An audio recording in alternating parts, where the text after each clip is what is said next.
hoje subordinado ao tema da observação da Terra ao serviço da economia azul, que vai ser assegurada pela nossa convidada, Carolina Sá, a quem eu desde já agradeço a disponibilidade para estar aqui connosco neste final de tarde.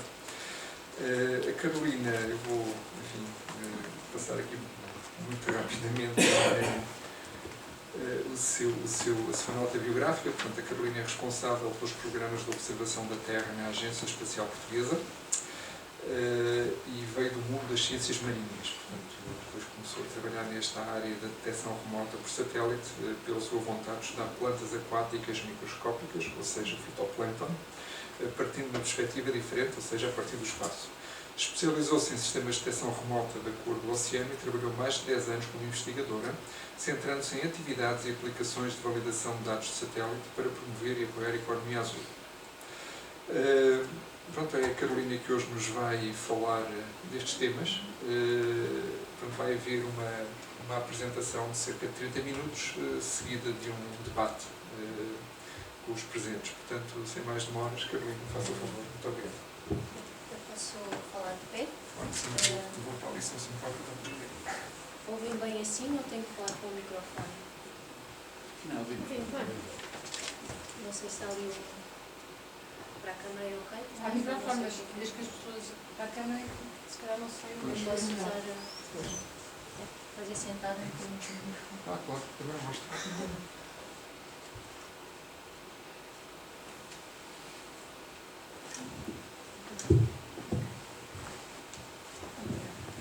Ok. Então, muito obrigada a todos e obrigada pelo convite de estar aqui hoje e obrigada por estarem aqui na Semana da Páscoa, como ouvir um tema talvez diferente do que costuma ser habitual aqui neste fórum. Eu sou a Carolina Sá, como disseram, eu giro ou sou responsável dos programas de observação da Terra na Agência Espacial Portuguesa e hoje venho-vos falar principalmente da observação da Terra e depois vou falar um bocadinho de como é que a observação da Terra tem contribuído para a parte da economia azul, para alguns setores da economia azul, mas não só, como este fórum dedica muito à componente das cidades e eu vou tentar terminar com exemplos de como é que a observação da Terra tem ajudado também alguns municípios a fazer algumas monitorizações, algumas decisões a nível local.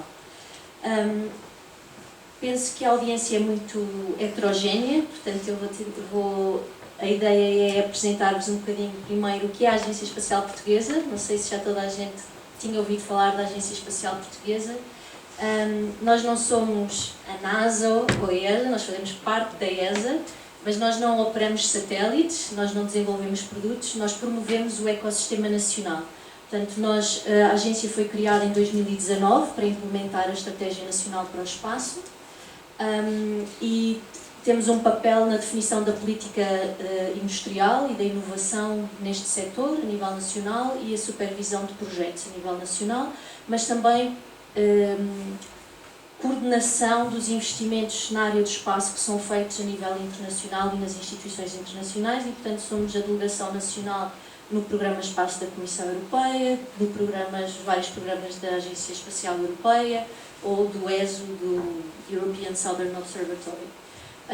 Portanto, temos o objetivo de promover o ecossistema e de divulgar também as potencialidades do setor espaço no dia-a-dia, no nosso dia-a-dia também, principalmente na área da observação da Terra, que é a minha responsabilidade.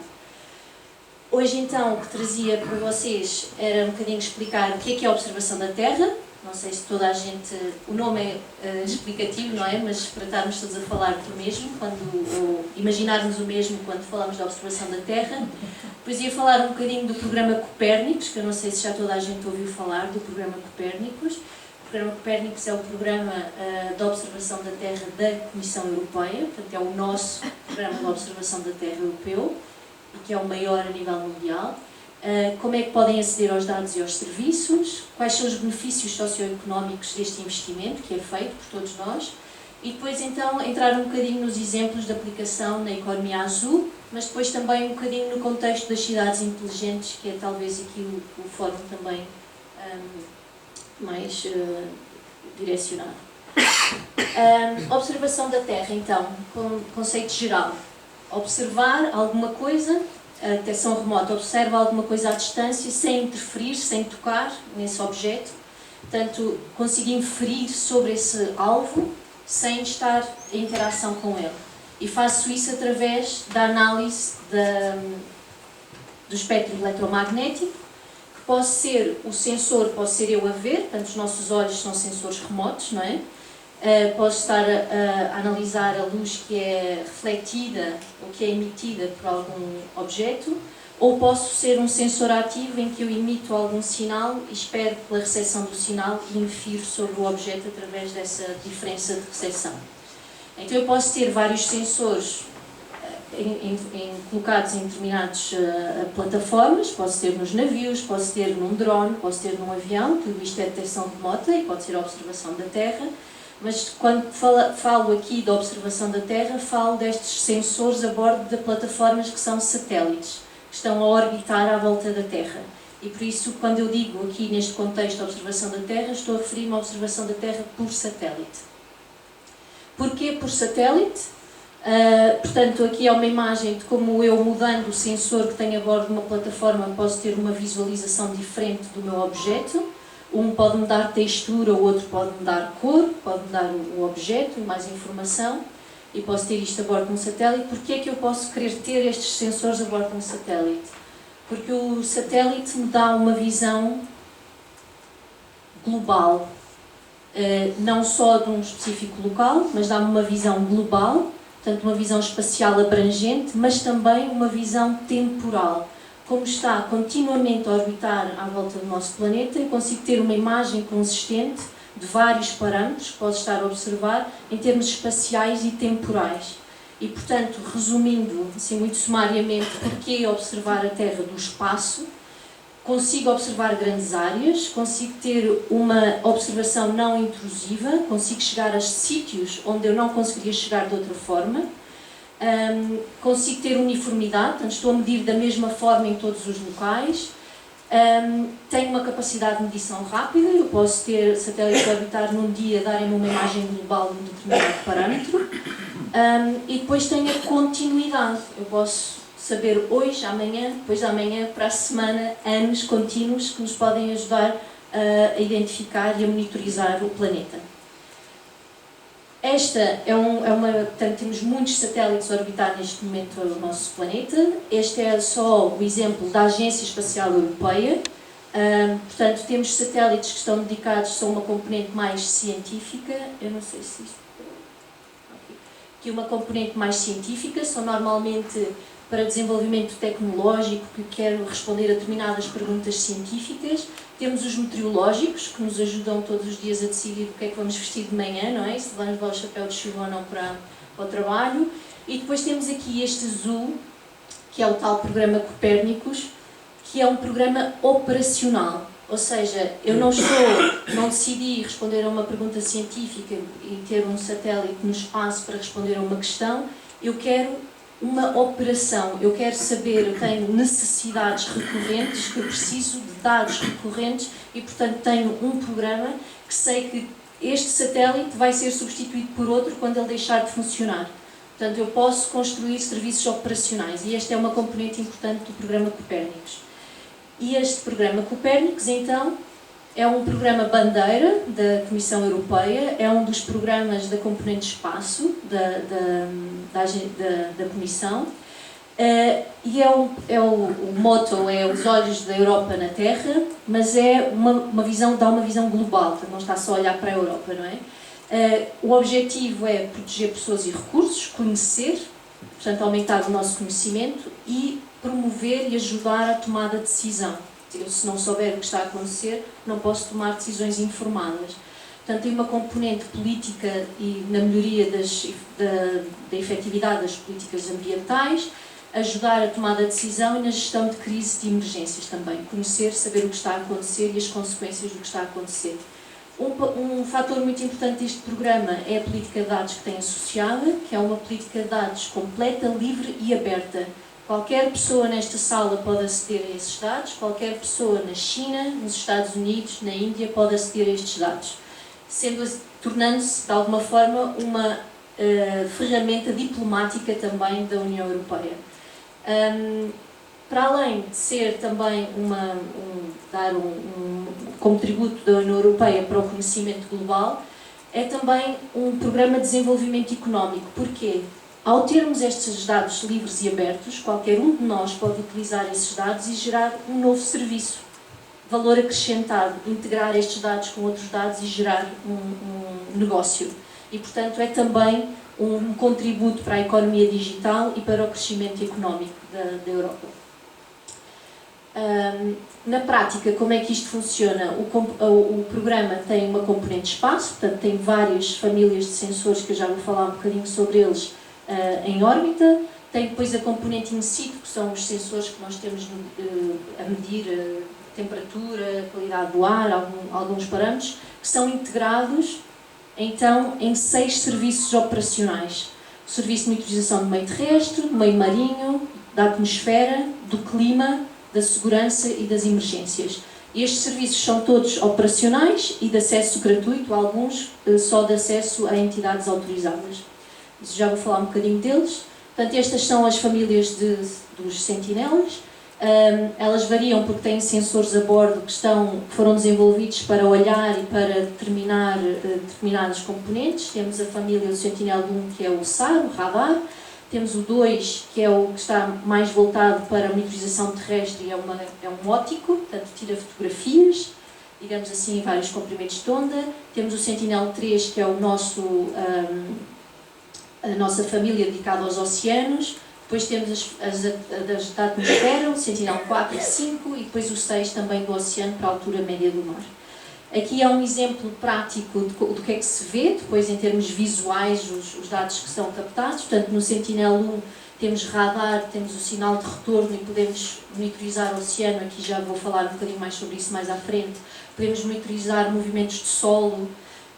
Com o Sentinel 2 podemos monitorizar, por exemplo, a umidade do solo, que é muito interessante para a agricultura. Portanto, a textura do sinal, ou a textura do alvo é alterada pela recepção do sinal e, portanto, tudo o que altera essa textura eu consigo observar. Depois temos o Sentinel 2, que é o óptico, portanto temos uma câmara fotográfica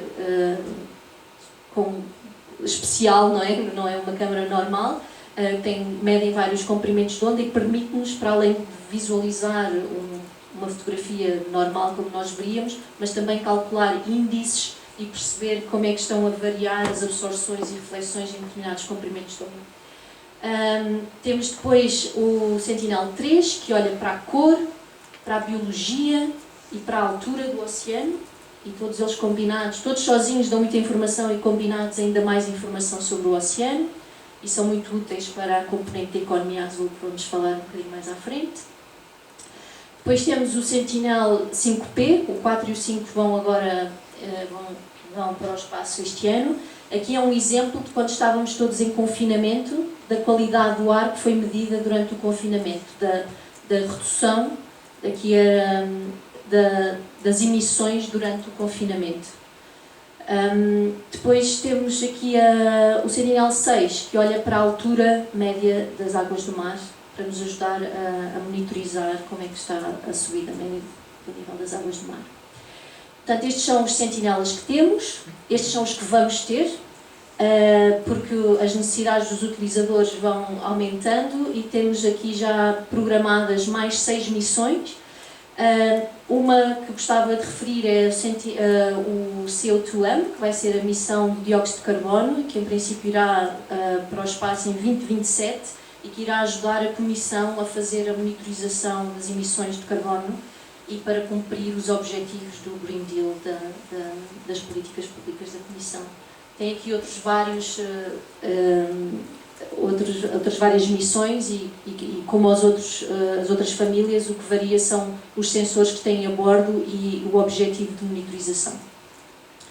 Para além destes todos, temos ainda os satélites que são comerciais, ou seja, são aqueles que é uma empresa que opera os satélites e que vende os dados, e normalmente estes dados são de muito alta resolução e complementam os dados do Sentinel, e estes não são públicos, são pagos, mas que a Comissão adquire vários dados para os seus serviços, para poder fornecer então os tais serviços que temos aqui do Copérnicos. Os serviços são estes 6 e são operados por diferentes entidades europeias.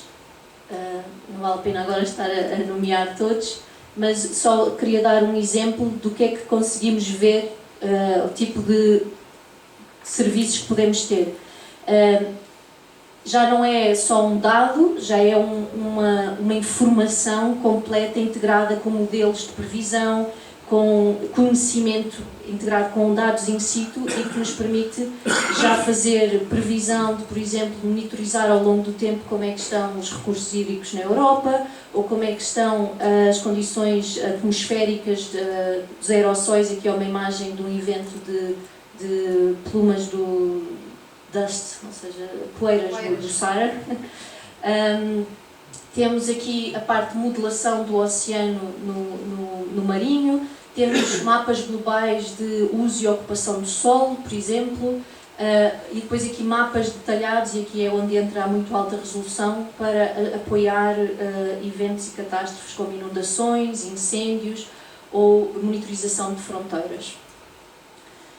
Estes dados podem ser todos acedidos por qualquer um de nós. Tem aqui o site e aqui podem aceder aos dados diretos dos sensores, mas podem aceder também aos dados dos serviços. Podem explorar e aplicá-los nas vossas áreas de interesse. Benefícios socioeconómicos. Porque é que a Europa investe nisso, nestes programas? Porque é que pomos o nosso dinheiro neste programa?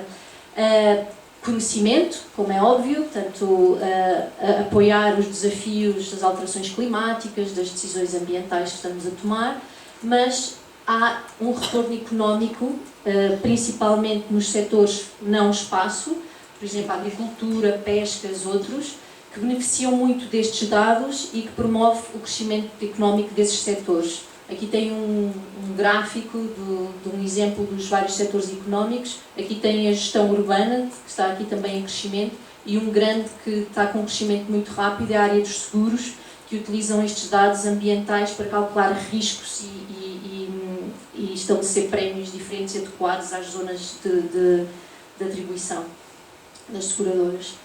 Na área da economia azul, então, nós temos que a economia azul inclui vários setores, não é? Pode ir desde turismo costeiro, a biotecnologia azul, até atividades portuárias, transporte marítimo. E os dados que nós podemos recolher de satélite são limitados, não é? São alguns parâmetros que nós conseguimos recolher, mas duas áreas ou em que nós podemos... Isto contribui, estes pequenos parâmetros podem contribuir para todas estas variáveis, para todos estes setores, principalmente pensando em duas áreas principais, ou podemos classificar em dois grupos principais. São parâmetros que permitem otimizar operações e minimizar o efeito dessas operações. Portanto, otimizar, por exemplo, transporte marítimo, rotas, otimizar rotas, como é que eu chego mais rápido, como é que eu gasto menos combustível, como é que eu reduzo o meu impacto ambiental. Mas, por exemplo, também perceber quais são as emissões desse transporte marítimo. Portanto, tem as duas vertentes, otimizar rotas e depois analisar também o impacto ambiental desses setores. E como este exemplo, podia dar um exemplo para todas as outras. Ou, eventualmente, identificação e monitorização de meios de infraestruturas. Quando penso em transporte marítimo, posso identificar os navios, posso identificar se ele está a poluir ou não, posso monitorizá-lo, saber se ele vai para zonas ilegais ou não, se há tráfico ou não. Portanto, são as duas áreas principais: impacto ambiental, otimização de operações e depois monitorizar determinadas infraestruturas. Agora, dando assim exemplos práticos que possamos entender, por exemplo, nas pescas e aquacultura temos este projeto Next Ocean, liderado pela Danish Portugal, que agora é a Indra. O que é que fazemos na pesca? Podemos identificar navios de pesca, podemos identificar se ele está numa zona que é permitida pescar ou não é permitida pescar, podemos ajudá-lo a identificar zonas de pesca ou zonas de maior produtividade, podemos portanto, identificar pesca ilegal, podemos otimizar a zona em que ele está a pescar. Na aquacultura podemos identificar também estruturas, saber se elas estão em zonas ilegais ou de zonas legais. Podemos avaliar que sites é que podem ser mais interessantes para colocar uma aquacultura. avaliar as componentes ambientais para saber que espécies da aquacultura é que podem estar adequadas àquele local, otimizar a produção com base nessa informação e, eventualmente, também depois avaliar os impactos que essa aquacultura tem no local. Portanto, tem aqui várias áreas de aplicação práticas, sempre de otimização e de mitigação de impactos. Este em números, para quem gosta de números, há um esperado crescimento do que é que os serviços de observação da terra podem fazer nesta área, e a componente principal na área das pescas é a parte da atividade ilegal, pensando que há zonas marinhas protegidas e perceber onde é que estes navios de pesca estão a pescar. Portanto, é uma área muito interessante e de crescimento económico associado. Mas temos também a parte da identificação das zonas produtivas e a otimização das operações, e na aquacultura na seleção de locais, principalmente. Perceber onde é que podemos colocar as nossas infraestruturas, onde é que podem sofrer menos danos e qual será a qualidade da água nesse âmbito. Eu estou a falar do lado do aquacultor e do lado da economia, de quem gera o dinheiro, mas também é muito importante na área de quem tem que gerir os estoques, nas áreas das políticas públicas, e como é que eu posso utilizar estes dados ambientais para tentar inferir quais vão ser os meus estoques no próximo ano. Eu posso ter análises temporais climáticas, associar o crescimento de fitoplâncton aos cardumes, depois que vão crescer, ao recrutamento do estoque, e eu posso encontrar parâmetros ou variáveis que estão correlacionadas e, por exemplo, associar um atraso na iniciação do meu bloom a um recrutamento aumentado no ano anterior da sardinha, por exemplo. Isto é um exemplo que foi feito para a Costa do Marfim, em que se detectou que um atraso, um início de bloom mais tarde no ano, promoveu depois as condições ambientais eram melhor para o crescimento das larvas de sardinha. Portanto, houve um impacto no ano seguinte com o recrutamento, neste caso, das sardinhas. Portanto, aqui há uma componente ambiental e global que se pode analisar. Portanto, aqui estamos a ver anomalias de crescimento ou de crescimento de biomassa no oceano, e tudo isto é um contexto que o satélite permite dar. Não é uma medição que eu faço com o navio, é uma medição global, uniforme, de vários anos, que me dá esta interpretação. Outro exemplo muito concreto também de utilidade da observação da terra na economia azul é a parte da navegação e portos. Na navegação, da otimização de rotas, portanto é a componente que está a beneficiar mais desta tecnologia, mas também da monitorização de poluição. Portanto, se eu tenho um derrame de petróleo, como é que eu posso garantir quem é que fez aquele derrame e pedir indemnizações ou uma multa ou multar quem fez aquele derrame. E o satélite permite também fazer isso. Eu já vou mostrar aqui um exemplo. Depois, energias renováveis, a seleção de local, onde é que posso ter maior produção de energia e analisar a viabilidade dessa instalação, perceber as estimativas de produção, otimização de operações, manutenção, entender qual vai ser o desgaste do equipamento e prever, ajudar qual vai ser a viabilidade do negócio e da instalação destas energias.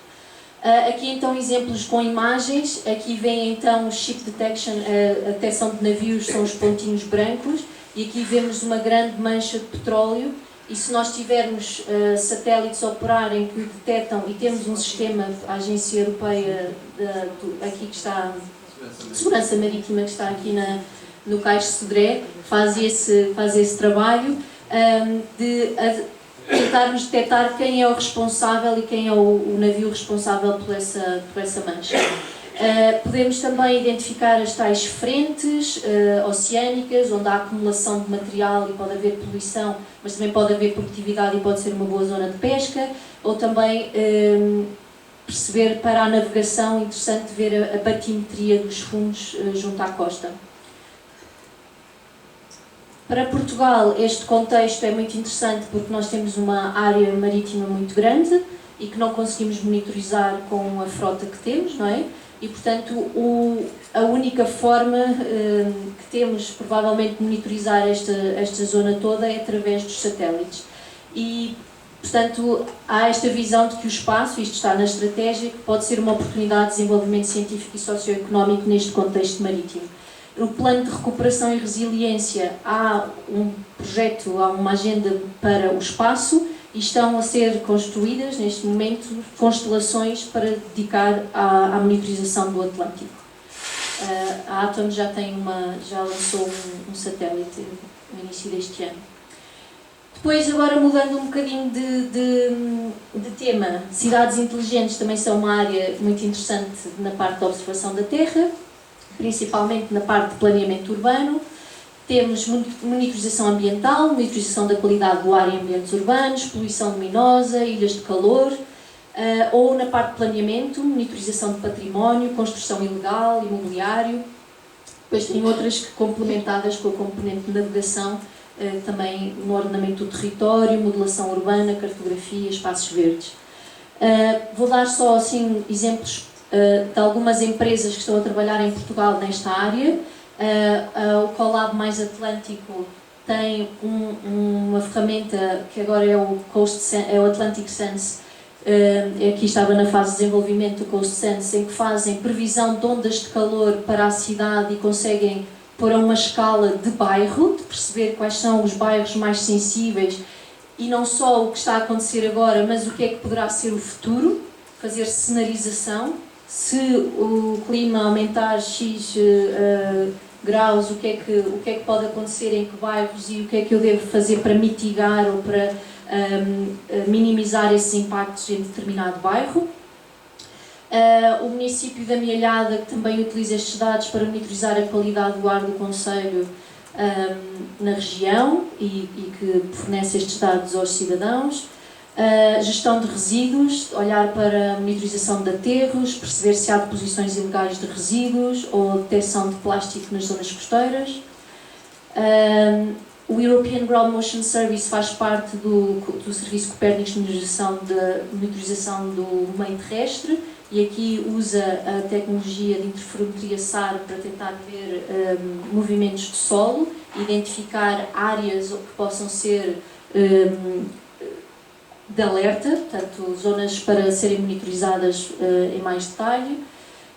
Ordenamento do território, mapas de uso e ocupação do solo, evolução do Urban Atlas, da ocupação do uso desse solo, altura dos edifícios, portanto, isto são tudo produtos que podem ser encontrados também no Copérnicos. Depois, gestão de emergência. Na gestão de emergência pode ser na preparação, antes, para evitar, ou seja, por exemplo, nos incêndios, verificar se as zonas limpas foram limpas ou não foram limpas, ver riscos de derrocadas, por exemplo, mas também pode ser durante as operações, o que é que está a acontecer e como é que está a evoluir a situação, ou depois, como é que se faz a recuperação desse local após um incêndio, após uma inundação, como é que se avaliam os estragos. Este é o meu último slide. Nós temos feito ações de divulgação da utilidade da observação da Terra para os municípios nas diferentes regiões. O último evento vai ser no Algarve, no dia 8 de maio. Portanto, quem quiser participar pode registar-se. E temos uma call, uma chamada aberta dentro do programa Incube da ESA para as empresas nacionais responderem às necessidades dos municípios com o uso destas tecnologias. A primeira chamada fechou no dia 12 de março, vamos apoiar 3 candidaturas e agora vamos ter outra chamada até dia 12 de junho. Portanto, se houver alguém com ideias interessantes ou que queiram implementar, tem aqui também uma oportunidade. Era só o que eu tinha hoje para mostrar e ficar disponível para algumas questões que possam ter.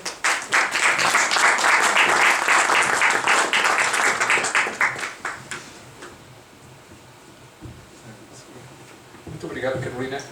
Eu, de facto, nem a avisei do tempo que estava a demorar, estava a ser tão interessante que não disse nada, mas temos ainda... Não, falou 30 e poucos minutos, está excelente. Portanto, agora, passar a palavra para a plateia, para questões. Faça favor. Muito obrigado, boa tarde a todos. O meu nome é Joaquim Afonso, sou investigador da nova FCT e envolvi-me nestas coisas há mais de 20 anos. Fui coordenador dos projetos InfoZE e Oceanai. Agradeço a apresentação. Por um lado, estou contente por saber que continuamos a investir junto com a União Europeia nestas áreas. Por outro lado, estou triste porque, por exemplo, a imagem do derrame de hidrocarbonetos que aí apareceu era que nós já apresentávamos os nossos papers há 20 anos. Continua a ser a mesma imagem. Sem falar aqui nas opções políticas que foram tidas ao longo destes 20 anos, eu afastei-me um bocado da área da investigação, um bocadinho porque não concordei absolutamente em nada que Portugal, desculpe a expressão, esbardalhasse completamente todo o capital de investigação que tinha feito nesta área da vigilância marítima com satélites, nomeadamente ao oferecer a Enisoft ao Grupo Thales, em que nós fizemos uma estação de rastreio de satélites na Ilha Santa Maria para não termos de estar a pagar as imagens à Thales e depois pronto.